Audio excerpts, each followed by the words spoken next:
नमस्कार दोस्तों, भक्ति ही शक्ति में आप सभी का स्वागत है। एक बार किसी नगर में एक ब्राह्मण दंपति रहते थे। वे दोनों प्रतिदिन 7 कोस दूर गंगा और यमुना नदी में स्नान करने जाते थे।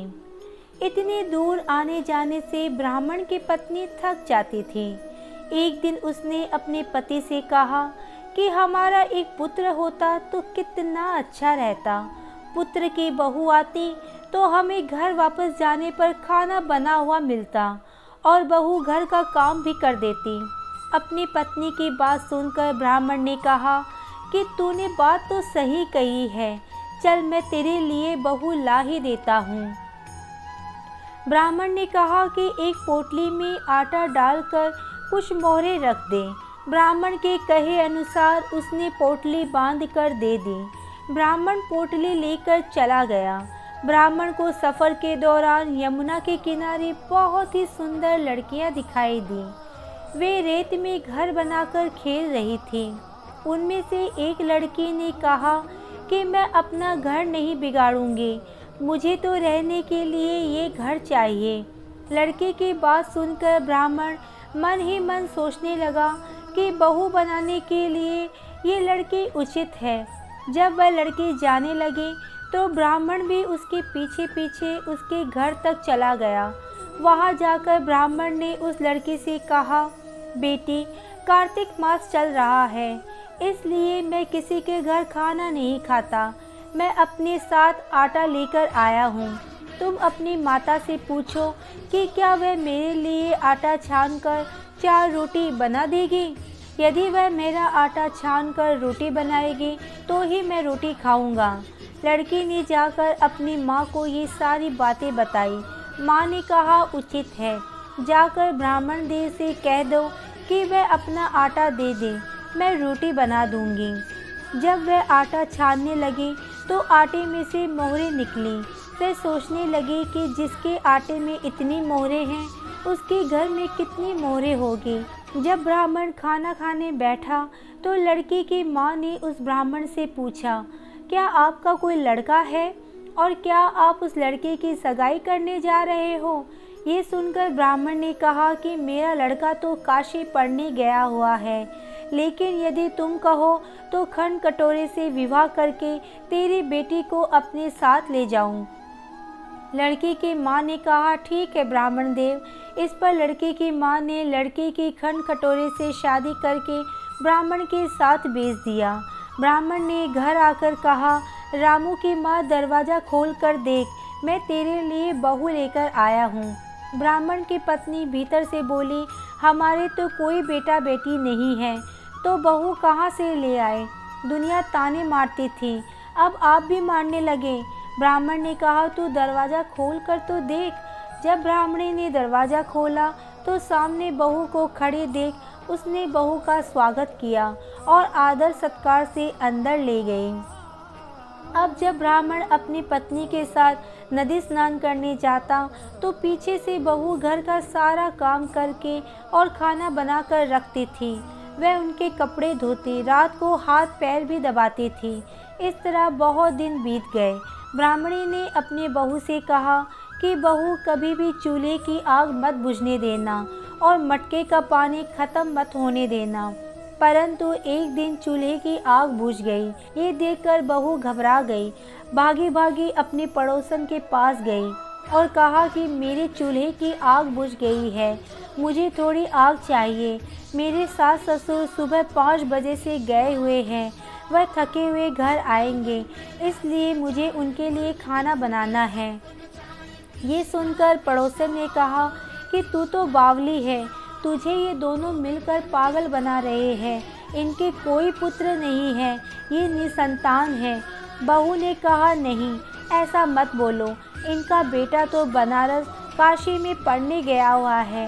इस पर पड़ोसन ने कहा, ये तुझे झूठ बोलकर लाए हैं, मेरी बात सच मान, इनका कोई बेटा नहीं है। अब बहू पड़ोसन की बातों में आ गई और कहने लगी कि अब आप ही बताओ मैं क्या करूं। पड़ोसन ने कहा कि करना क्या है, जब तुम्हारे सास ससुर आए तो जली हुई रोटियां बनाकर देना और बिना नमक की दाल बनाकर देना। खीर की कड़छी दाल में और दाल की कड़छी खीर में डाल देना। पड़ोसन ने उसे अच्छे से सिखा पढ़ा दिया। फिर जब उसके सास ससुर आए तो उसने ना तो उनका आदर सत्कार किया, ना ही उनके कपड़े धोए।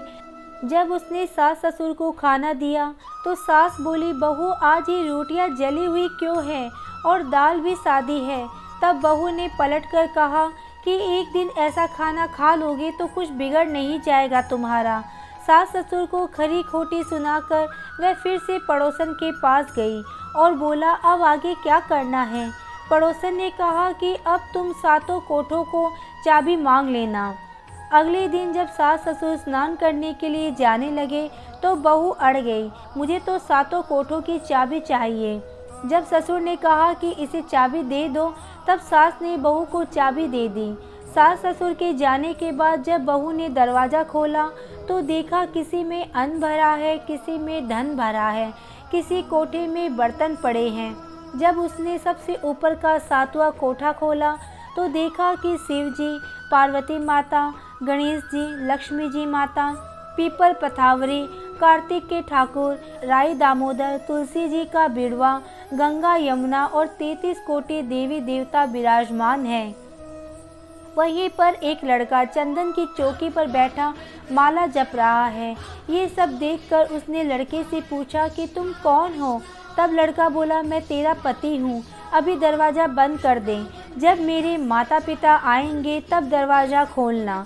ये सब देखकर बहू बहुत खुश हुई और 16 श्रृंगार कर सुंदर वस्त्र पहनकर अपने सास ससुर का इंतजार करने लगी। उसने अपने सास ससुर के लिए अच्छे अच्छे पकवान बनाए। जब सास ससुर घर आए तो उसने उनका आदर सत्कार किया और प्रेम पूर्वक खाना खिलाया। हाथ पैर दबाने लगी।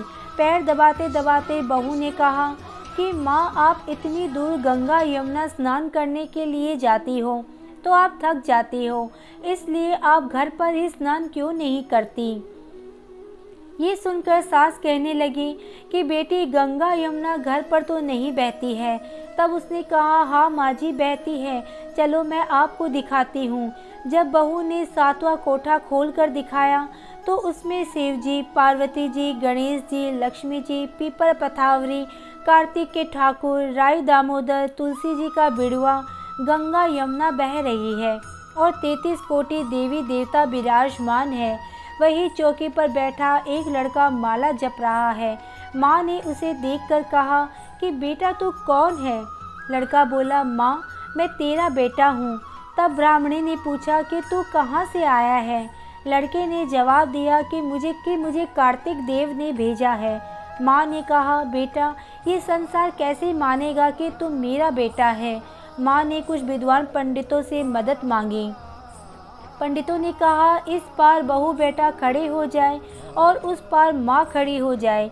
माँ ने चमड़े की अंगियाँ पहनी हो और छाती में से दूध की धार निकलकर बेटे की दाढ़ी मूछें भीगे और पवन पानी से गठजोड़ा बंधे, तब मानेंगे कि इस माँ का ही बेटा है। उसने ऐसा ही किया। चमड़े की अंगियाँ फट गई और छाती में से दूध की धार निकलकर बेटे की दाढ़ी मूछ भीग गई। पवन पानी से बहू बेटे का गठजोड़ बंध गया। ये सब देखकर ब्राह्मण और उसकी पत्नी की खुशी का ठिकाना ना रहा। तो ये थी कार्तिक मास की कथा।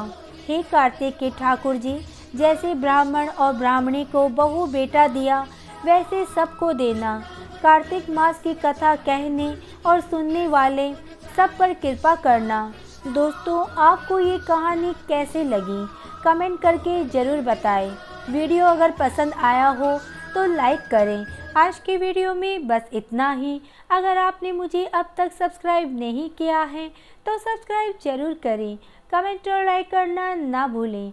इसी कामना के साथ कि आप हमेशा खुश रहें, स्वस्थ रहें। नमस्कार।